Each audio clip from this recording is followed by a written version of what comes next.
En el nombre del Padre, y del Hijo, y del Espíritu Santo. Amén. Hoy vamos a estar preparándonos, conversando sobre Pentecostés.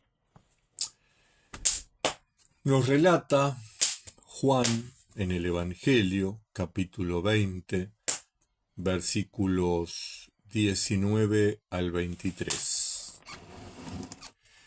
Al llegar la noche de aquel mismo día, el primero de la semana, los discípulos se habían reunido con las puertas cerradas por miedo a las autoridades judías. Jesús entró y, poniéndose en medio de los discípulos, los saludó diciendo: paz a ustedes. Dicho esto, les mostró las manos y el costado, y ellos se alegraron de ver al Señor.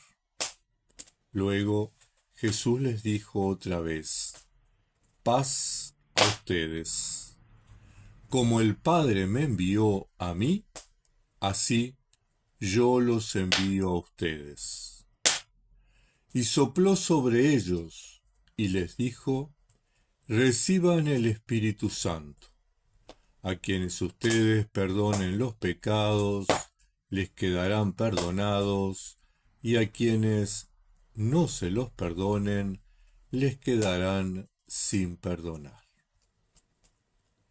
Es una traducción de la Biblia de estudio Dios habla hoy.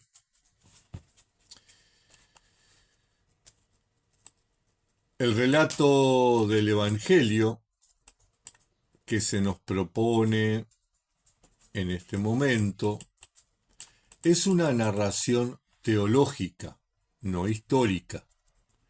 En ella podemos identificar, en primer lugar, los rasgos de la celebración eucarística, en los versículos 19 y 20, el primer día de la semana, es decir, el domingo.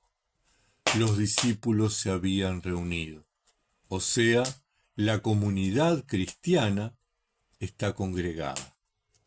Jesús entró, es decir, cuando 2 o 3 se reúnen en su nombre, Jesús está presente. Recordemos el texto de Mateo, capítulo 18, versículo 20. Les mostró las manos y el costado, o sea, les recordó la pasión.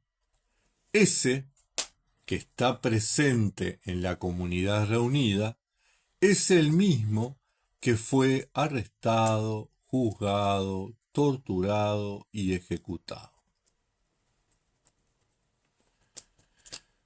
En segundo lugar, podemos identificar el cumplimiento de la promesa hecha por Jesús.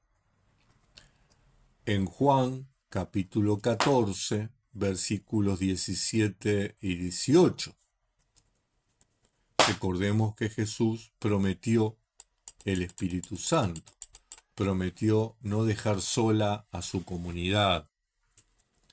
Jesús Pascual es la realización de la paz mesiánica, la paz anunciada ya desde el Antiguo Testamento, en el libro de los Números, capítulo 6, versículo 26, en el Salmo 29, versículo 11, en Isaías, capítulo 9, versículos 6 y 7, capítulo 52, versículo 7, capítulo 57, versículo 19, capítulo 60, versículo 17, capítulo 66, versículo 12. En Lucas, capítulo 2, versículo 4. En Juan, capítulo 16, versículo 13. En Romanos, capítulo 5, versículo 1. Y en Efesios, capítulo 2, versículo 14. Jesús Pascual es la realización de la paz mesiánica. A partir de la experiencia de encuentro con el resucitado, otro mundo es posible donde la humanidad viva en paz y armonía consigo misma y con la naturaleza. En tercer lugar, podemos identificar la misión de la Iglesia en el mundo como prolongación de la misión que el Padre le encomendó a Jesús. Una comunidad que solo rinde culto, o sea, una comunidad que únicamente se reúne para la celebración litúrgica, no es la Iglesia de Jesús. La Iglesia es esencialmente misionera, o no es Iglesia de Jesús.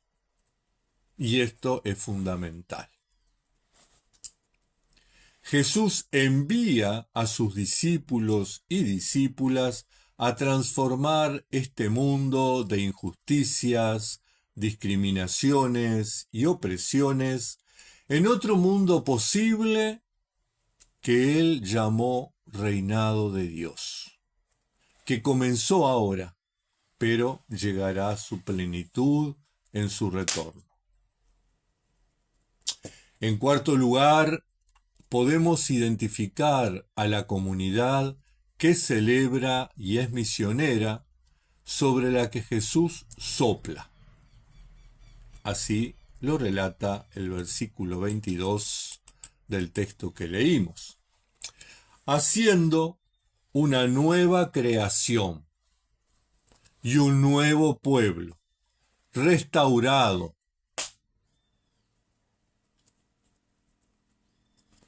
Un pueblo que es restaurado por la acción del Espíritu Santo. Recordemos aquel texto de los huesos secos del profeta Ezequiel en el capítulo 37. La nueva creación y el nuevo pueblo, alentados por el soplo del Espíritu Santo, actúan como la levadura en la masa. Lo transforman todo. Transformando las realidades de este mundo y sus religiones en otro mundo y otras religiones posibles, donde las personas vivan con justicia, solidaridad y equidad. La celebración de Pentecostés tiene como dos vertientes, dos narraciones, dos fundamentaciones, dos transmisiones. Por un lado, Juan presenta a Jesús resucitado, comunicando el Espíritu Santo a los discípulos el mismo día de la Pascua. Capítulo 20 de Juan, versículo 22. Convocados por María Magdalena, capítulo 20 de Juan, versículos 11 al 18. Sin embargo, Lucas presenta a los discípulos 50 días después de la Pascua, recibiendo el Espíritu Santo. Hechos, capítulo 2, versículos 1 al 11, acompañados por las mujeres. Capítulo 1 de Hechos de los Apóstoles, versículo 14. Si nos quedamos con la simple lectura de los textos, enfrentamos una de tantas contradicciones que aparecen en la Biblia. Por un lado, ¿a quién le creemos? ¿A Juan o a Lucas? Sucede que nuevamente nos encontramos con relatos teológicos, no históricos. Cada comunidad cristiana, cada comunidad eclesial, cada congregación intentó explicar esa experiencia transformadora que denominamos Pentecostés, Espíritu Santo. La comunidad de Juan de una forma y la comunidad de Lucas de otra. Sin embargo, ambas tienen el mismo mensaje, aunque el envoltorio, el envase en el cual viene el mensaje, la narración, es diferente. ¿Qué sucedió realmente en Pentecostés? Tenemos evidencia de algunos hechos. Los discípulos varones estaban temerosos por lo sucedido, nos dice Juan en el capítulo 20, versículo 19. Desanimados e incrédulos, nos cuenta Mateo en el capítulo 28, versículo 17, y en los paralelos de Marcos y Lucas. Las mujeres protagonizan una acción realmente revolucionaria y escandalosa para la sociedad y la cultura judía, asumiendo el liderazgo del movimiento generado por Jesús. Nos cuenta Mateo en el capítulo 28, versículo 8, Marcos en el capítulo 16, versículo 9 y 10, Lucas en el capítulo 24, versículos 8 al 10, y Juan en el capítulo 20, versículos 17 y 18. Algo sucede a la interna de la comunidad que rompe con los miedos y a esa experiencia llamamos Espíritu Santo. Hechos de los Apóstoles, capítulo 2, versículos 2 al 4. Entonces surge la Iglesia, cuyo nacimiento y desarrollo nos relata Lucas en los Hechos de los Apóstoles, una iglesia esencialmente misionera. Y en ese sentido son coincidentes Mateo, capítulo 28, versículos 19 y 20, Marcos, capítulo 14, versículos 15 y 18, Lucas, capítulo 24, versículo 47, y Juan, capítulo 21, versículos 1 al 11. Pentecostés es la experiencia inenarrable del paso de Dios en la vida de una comunidad cristiana. Una comunidad que se consolida y madura, identifica los dones personales y los promueve para que estén al servicio de la comunidad y de la humanidad. Una comunidad que dialoga con la sociedad y la cultura sin prejuicios y con respeto. Una comunidad que construye la unidad partiendo de la riqueza de la diversidad, sin anular esa diversidad, sin destruirla, sin negarla. Una comunidad que acoge a todas las personas sin juzgar y sin condenar, porque Dios no hace diferencia entre las personas, dice Hechos de los Apóstoles, capítulo 10, versículo 34. Estaba recordándolo porque no siempre me acuerdo.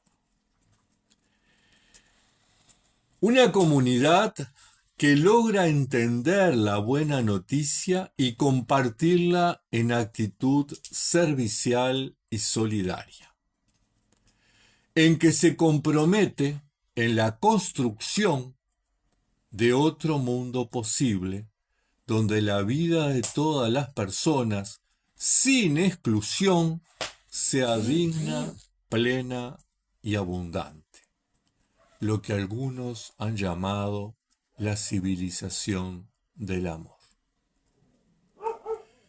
Crean, es posible otra iglesia, siguiendo el modelo de las mujeres que acompañaron a Jesús. Una iglesia escandalosamente comprometida con su mensaje inclusivo, sanador y liberador, capaz de sacudir a los discípulos varones temerosos, desanimados e incrédulos. Hermanos, hermanas, estamos desafiados a construir esta comunidad de fe, esta comunidad de vida, esta comunidad comprometida con el mundo de paz y de justicia. Feliz Pentecostés.